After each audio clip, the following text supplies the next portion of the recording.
23-year-old Cody Legebokoff is charged with first-degree murder, accused of killing 4 women in separate incidents. Beginning in the south end of Prince George is Highway 16. The number. So we about to get into this content from that chapter. You already know that guy. We find some amazing stories, and it's sad that they are the stories that we're watching. But if you haven't already subscribed to my channel, subscribe to his channel. If you enjoy this kind of content. His channel again is that chapter.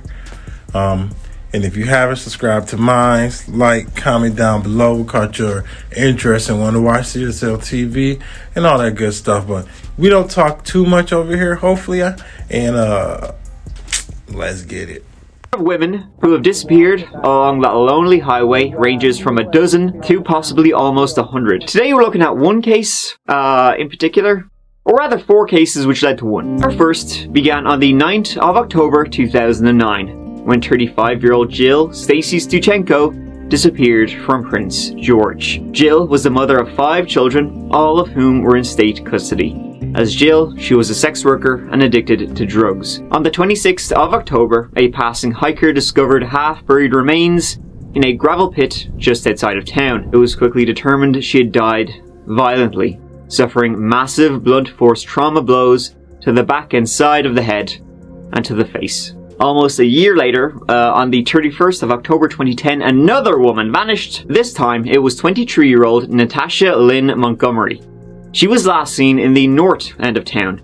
She was leaving a friend's house, and she vanished into the night. As usual, the family did all the heavy lifting, but she wouldn't be found. In fact, to this day, Natasha remains missing. It was over a week later that Cynthia Mass, 35 years old, she disappeared from Prince George once again. Cynthia was found on the 8th of October in LC Gun Park, on the other side of the Fraser River from Prince George. She, like Jill, had been beaten to death with some blunt weapon. In 2010, Lauren Leslie was 15 years old. She was kind, she was good in school, she spent most of her day on her computer, online. She was introduced to Nexopia, a Canadian social media site. It was on the 27th of November 2010 that Lauren decided to meet up with someone from Nexopia. It was that night, after midnight, that Lauren's father got a call from the RCMP, asking if he knew where Lauren was. The reason they called him was that they had found her identification in a pickup truck off an old... This is crazy. All these girls coming up missing. This day, 2009, 2012, all over, just missing. And online dating is something that a lot of people get into, but unfortunately, online dating is something you gotta be very cautious because of stuff like this, man. Logging road on Highway 27. What had happened was that an RCMP officer was just driving along at about 9:45 of the PM when he saw a 2004 pickup truck. So the officer pulled him over and saw the driver. Name of Cody Legebokoff. Cody was covered in blood. Cody, in response to the obvious question, said to the officer, "This is deer blood." If we run this blood, if we do a forensic match on it, we're gonna find out it's deer blood, right? I guess so, yeah. You guess so. It obviously is. The officer thought that was odd. At the very least, he was a poacher, so he called for backup. And the tracks of Cody's pickup were followed back into the woods. Easy enough to follow in the snow. And there they would eventually find the lifeless body of Lauren Leslie. Her pants were around her ankles, and her head had been bashed in. Cody Allen Legebokoff was arrested and charged with murder. There are some circumstances which led us to put you into custody for the murder of a young girl, 15-year-old girl. Cody was 20 years old, living in Prince George with his girlfriend. He had no history of crime and had never once popped up on the police radar before. And unlike so many killers, there's nothing in his past where you can kind of point the finger and say, "Oh, that's why he's a monster." He was athletic, he was into sports, he was into clubs. Everyone who knew him either liked him or didn't have a problem with him. When my friend told me it was Cody, our friend and stuff, and I couldn't believe it either. I was like, oh my god, that was Cody, because it's from your own town, right? So that's when you're like, this is unbelievable. His reputation at this school was as a popular athlete. He attended all the family events. and every single member of that family would be shocked that 3 more counts of murder would be levied against Cody Allen Legebokoff. Cody was linked swiftly to Lauren's murder. Well, besides what they already had when they went through his... So that's crazy. Came from a good family, from what it sounds like. Because he always did family things, you know, sports athlete, you know what I'm saying? All the stuff you would want your kid to be a part of. Doing family stuff, sports, being productive, being positive, you know what I'm saying? Being good, putting out good into this world. But nobody couldn't believe that Cody, this guy, did what he did. So, you really can't put nothing past anybody, even if you genuinely, truly know him, because evidently they knew Cody. They knew how he lived his life and stuff. They had conversations between them on Nextopia and via text message. And when they searched his home in downtown Prince George, they found a shitload more. There was blood everywhere in his apartment in downtown Prince George. Jill's blood was on his couch. The shorts Cody was wearing when he was arrested for Lauren's murder, they were tested, and Natasha's blood was on them.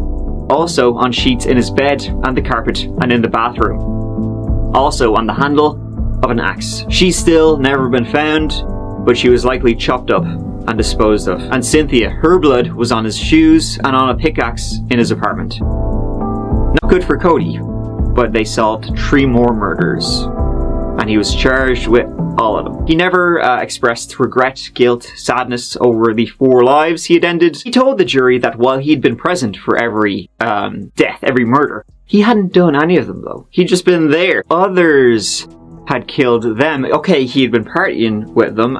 They were sex workers, so they'd gone back to his place. And then he said, well, some drug dealers and their acquaintances had showed up. Mr. X, Y, and Z. And they killed them. His excuse about these mystery men, these alphabet murderers, went down about as well as a wet fart. He was convicted of 4 counts of first-degree murder and was sentenced to life in prison. You know, there's all kinds of really, really gory, hoary movies out there. They don't even come close to what this guy's done. So ends the tale of Cody Legebokoff. I really appreciate you taking the time to watch this old video. I'll see you as always real soon in the next old video. Man, my condolences goes out to those beautiful lives and souls. Just because of they did what they did or whoever they were, someone, somebody, somewhere loved them. Regardless of his dumbass decisions that got him life in prison, somebody, somewhere loved him. So, I mean, you just can't put the fact that, yeah, you was depressed, you made some decisions that changed your life drastically and altered it to where the only way you can get yourself together is with God, because you're not going to be able to get out again and try to impress and tell people, you know, my actions is showing that I'm better to be out here.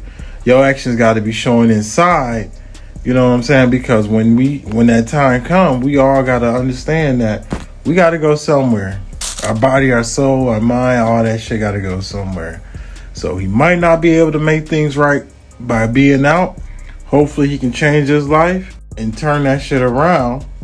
So hopefully, you know, when the time comes, he could go somewhere that's better instead of somewhere where if it's true, then this, what he did is going to haunt him, haunt his soul. You see what I'm saying?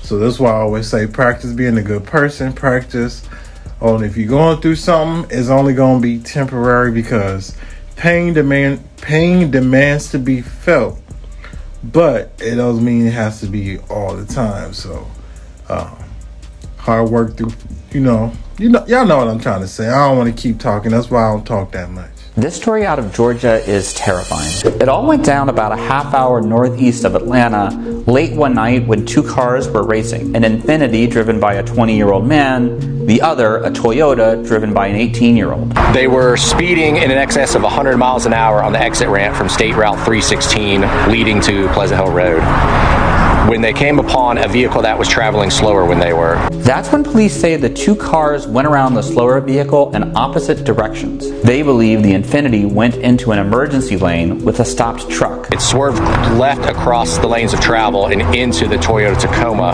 unintentionally performing a pit maneuver, causing causing the Tacoma to lose traction and spin and begin to roll. From there, police say the Toyota fell more than 30 feet onto the road below, killing 5 of the 6 passengers inside, including the 18-year-old driver and 3 teen girls who attended high school together. After all this went down on Labor Day, the teen who was in the Infiniti jumped over a barrier and landed into a creek, breaking multiple bones. Police don't yet know why these cars were racing and believe the drivers didn't even know each other. The 20-year-old who survived the accident has since turned himself into the cops and faces 5 counts of homicide by vehicle and reckless driving.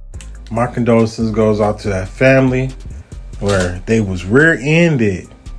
You know what I'm saying? And 5 out of the 6 people lost their life. And trust me, when I tell people to be safe, be careful everywhere you go, even in these vehicles, because these car accidents is not a good thing. You know, I've been in a car accident myself. I was rear-ended, and trust me, it is not the type of what you think. You know, it is very mentally draining, physically draining, and mentally draining to stay positive every day while you're going through what you're going through.